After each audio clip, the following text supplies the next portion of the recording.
वैसे गुरु, किसी को गालियां देना बहुत ही आसान काम होता है। आप बहुत जल्द किसी को गालियां दे सकते हैं, लेकिन उसकी तारीफ करना जो है ना, बहुत ही मुश्किल काम होता है। बहुत ही मुश्किल से तारीफें आती है। क्योंकि गालियां तो जब चाहो तब दे दो। कल हम लोगों ने एक इंसिडेंट देखा था रोहित शर्मा वर्सेस यशस्वी जायसवाल का। यशस्वी जायसवाल ने जब मैदान पर कैच ड्रॉप किए थे तो रोहित शर्मा के मुंह से जो हरकतें निकली, जिस तरह से उन्होंने यशस्वी जायसवाल को डांट लगाई, भाई बहुत ही मतलब निराशाजनक था। एक खिलाड़ी के तौर पर हम देखें, एक इंटरनेशनल प्लेयर के तौर पर जब इतने दर्शक आपको देख रहे हो, उसके सामने इस तरह का व्यवहार करना यशस्वी जायसवाल के साथ कहीं भी रोहित शर्मा को शोभा नहीं दे रहा था। बहुत ही गलत था। उस पर माइक हसी ने भी ये सवाल उठाए, भाई साहब रोहित शर्मा का जो रिएक्शन था ना, वो रिएक्शन बहुत ही खराब था। और होता है किसी का खींच निकलता है, जब किसी का फॉर्म अच्छा नहीं चल रहा होता है, उसके बल्ले से खुद रन नहीं निकलने होते, उस तरह का रिएक्शन होता है। लेकिन उससे पहले रोहित शर्मा को खुद देखना चाहिए भाई वो किस स्तर पर खड़े पड़े, वो कहां पर खड़े पड़े हैं, ये रोहित शर्मा खुद देखना चाहिए था।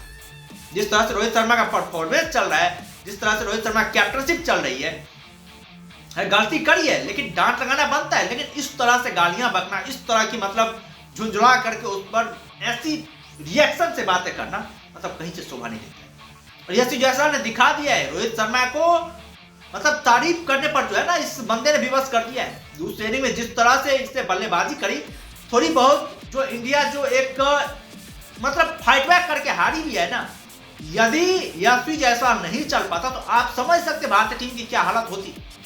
क्या हालत होती भारतीय टीम की भाई।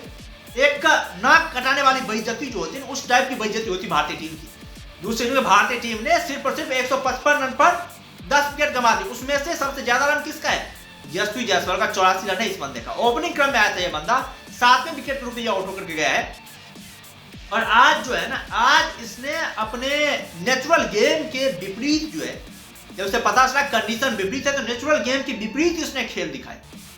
208 गेंदों पर 84 रन बनाए, जबकि इस तरह का स्टाइल नहीं है यशस्वी जायसवाल का। आप समझ सकते हैं कितना ज्यादा मेहनत किया इसने, कितनी ज्यादा हार्ड वर्किंग करी है इसने टीम इंडिया को बचाने के लिए, कितना ज्यादा एफर्ट लगा इस बंदे ने।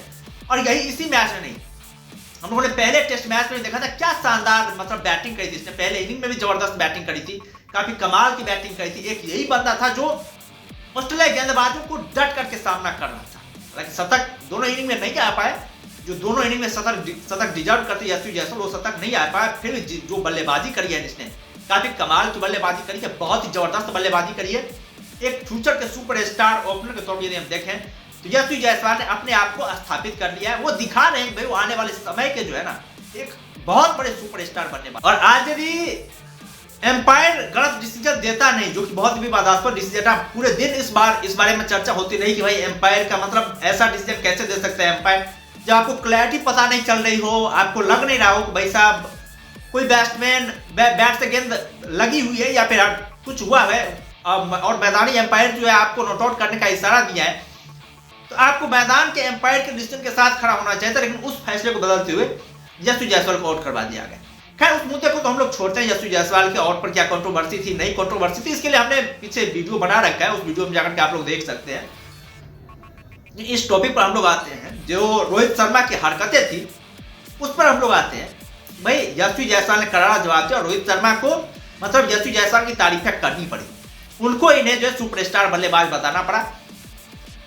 होता है भाई, हर किसी खिलाड़ी के साथ होता है, गलतियां होती है, मिस्टेक्स होता है, लेकिन आप ऐसे बढ़ चढ़ के बातें कर रहे हैं, ये कतई शोभा नहीं देता है। वो भी तब होता है तब आप उस खिलाड़ी को बोल सकते जब आप खुद जो है बढ़िया परफॉर्मेंस कर रहे होते, आप खुद अपने आप को दिखा रहे होते, आप खुद अपने आप को एज अ जिस स्तर पर आप हैं as a captain, as a team के सीनियर प्लेयर, उस टाइप का आप दिखा रहे होते। भाई 6-7 इनिंग खेले हैं रोहित शर्मा, लेकिन 6 इनिंग में क्या आपको पारियां दिखी रोहित शर्मा, क्या पारियां दिखी भाई?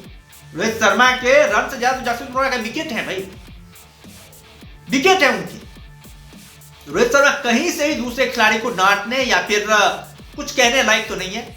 और जब आप इस लायक नहीं है तो भाई आपको स्वेच्छा से अपनी मनपसंद से जो है कैप्टनशिप छोड़ देनी चाहिए, उस खिलाड़ी को कैप्टनशिप देनी चाहिए जो शानदार परफॉर्मेंस कर रहा हो, जो खिलाड़ी अथॉरिटी ये रखता हो कि दूसरे को बोल सके भाई तेने यहाँ पर परफॉर्मेंस नहीं किया, वहां पर परफॉर्मेंस नहीं किया, ये नहीं किया, वो नहीं किया। उस टाइप का खिलाड़ी इस समय एक ही है टीम इंडिया में, वो खिलाड़ी है जसप्रीत बुमराह, जो कि डिजर्व करता है। जिस तरह से उसका एफर्ट है, जिस तरीके से वो मेहनत कर रहा है, जिस तरीके से वो अटेम्प्ट लगा रहा है, वो दूसरे खिलाड़ी को बोल सकते हैं भाई तेने यहाँ पर नहीं करी। यदि वो बोलेगा तो कोई खिलाड़ी मतलब लिटरली लेगा भी उस बातों को, उस उसकी बातों को सुनेगा भी, क्योंकि जसप्रीत बुमराह उस टाइप के प्लेयर है, उस टाइप का परफॉर्मेंस है उसका। रोहित शर्मा यदि टेस्ट क्रिकेट में इस तरह की बातें करेंगे तो भाई हमें नहीं लगता है कोई खिलाड़ी सुनेगा। हो सकता है रोहित शर्मा को उल्टा जवाब भी मिल जाए, कोई खिलाड़ी उल्टा बोल भी दे, इस तरह का हो सकता है। भाई आपने किस हिसाब से शुभमन गिल को बाहर किया है, ये आपको सोचना चाहिए था यार। मतलब आपको खुद बाहर हो जाना चाहिए था। आपको पहले ही बोला गया था कि भाई यदि आप सही सिचुएशन में नहीं है, प्रैक्टिस में नहीं है, ठीक तरीके से नहीं है, आपका रिदम चल रहा है, तो जसप्रीत बुमराह इतनी शानदार कैप्टनशिप कर रहा है, आप भाई इंडिया में ही रह जाते, वहीं पर रह जाते, जसप्रीत बुमराह कैप्टनशिप कर लेता। जिस तरह शुरुआत किया था उसने, काफी शानदार रिदम में दिखाई दे रहा था, लेकिन उस रिदम को आकर के आपने तोड़ दिया, बंटाधार कर दिया। उसके बाद से आपसे कुछ हुआ भी नहीं, लगातार आप हार रहे हैं, एक टेस्ट मैच ड्रॉ हुआ है, और उसके बावजूद आप इस तरह से मतलब उछल रहे हैं, कूद रहे हैं, इस तरह की बातें कर रहे हैं। बहुत शर्मनाक है, बहुत ही शर्मनाक है जिस तरह से रोहित शर्मा ने हरकतें करी है। खैर यशस्वी जायसवाल ने उसका जवाब दे दिया है, पूरी तरीके से बता दिया है कि भाई वो क्या डिजर्व करता है, कौन सा पोजीशन डिजर्व करता है। एक रिस्पेक्ट जो कहते हैं ना, टीम इंडिया में रिस्पेक्ट जिस खिलाड़ी को मिला है, पूरे स्टेट में खड़े होकर के तालियां बजाई है जिस खिलाड़ी के लिए, वो खिलाड़ी यशस्वी जायसवाल है। और किसी भी खिलाड़ी के लिए उस तरह का ना ही तो बजा, ना ही स्टैंडिंग ओवेशन दिखा, कुछ नहीं दिखा। यशस्वी जायसवाल एक ऐसे बल्लेबाज है जो कि भारतीय टीम को थोड़ा बहुत मतलब एक, वैसे तो बेइज्जती वाली हार हो ही गई है, कि थोड़ा बहुत जो उसने हाई पैक दिया वही दिया, नहीं तो हमें लगता है यदि 150 55 में से हम 84-85 रन घटा दें तो भारतीय टीम के 100 रन भी नहीं पूरे होते। 100 रन के नीचे भारतीय टीम आउट हो जाती। आप समझ सकते हैं जब 155 के स्कोर पर आउट हुई, ऑस्ट्रेलियन मीडिया, ऑस्ट्रेलियन क्राउड जो थे वो किस तरह का भारतीय टीम को मतलब वो कर रहे थे। तो वहां पर यदि भारतीय टीम हारती तो आप समझ सकते हैं किस तरह की हालात होती, किस तरह से ऑस्ट्रेलियन क्राउड जो भारतीय टीम पर पड़ते, किस तरह से भारतीय टीम के ऊपर जो है लांछन लगाए जाते, किस तरह के आरोप लगाए जाते, आप लोग सोच सकते हैं भाई किस तरह कारनामा होता वहां पर। हमें तो लगता है बहुत शुक्रगुजार है हमारे पास एक तो ऐसे बल्लेबाज हैं, उछले किछले बल्लेबाज टिक जाते हैं, मिलकर के उस तरह कर देते हैं, जिसके दम पर हम लोग अभी तक टेकअप करते हुए आ रहे हैं, अभी तक जो चलते हुए आ रहे हैं। लेकिन इस टक टुक वाली पारी कुछ नहीं होने वाला है, क्लियर करना पड़ेगा भाई। ओपनिंग जो हमारे शुरुआती स्लॉट के बैटिंग ऑर्डर है ना, उस बैटिंग ऑर्डर में जान देनी पड़ेगी, उस बैटिंग ऑर्डर को मजबूत करना पड़ेगा, शक्तिशाली बनाना पड़ेगा। वो तभी हो पाएगा जब हमारे बल्लेबाज प्रैक्टिस करेंगे, जब हमारे बल्लेबाज फॉर्म में आएंगे, सही तरीके से बैटिंग होगी, तभी जो है उस तरह का परफॉर्मेंस आ पाएगा। नहीं तो जिस तरह का दिखाई दे रहा है, जिस तरह का माहौल है अभी, मतलब बहुत ही निगेटिव माहौल है, बहुत ही निगेटिव माहौल है भाई। इस निगेटिव माहौल का हम कुछ कह ही नहीं सकते हैं। और जब रन नहीं आते हैं तो फिर मिडिल ऑर्डर का भी वही हाल होता है, फिर आने वाले जो बल्लेबाज होते हैं उसका भी यही हाल होता है। सबसे इंपॉर्टेंट कैप्टन हो जाता है। कैप्टन का परफॉर्मेंस यदि सही हो तो बात बात खिलाड़ी के ऊपर ही दबाव रहता है, नहीं तो बात बात खिलाड़ी भी यही सोचता है भाई कैप्टन यदि परफॉर्मेंस नहीं करे तो हमको परफॉर्मेंस करने की क्या जरूरत है, हमको क्या कुछ बोलेगा कैप्टन। और बोलता है तो खुद बोल देता है भाई, कहीं ना कहीं किसी एंगल से बोल देता है भाई तुम कौन सा परफॉर्मेंस कर रहे हो। इस टाइप की बातें होती है।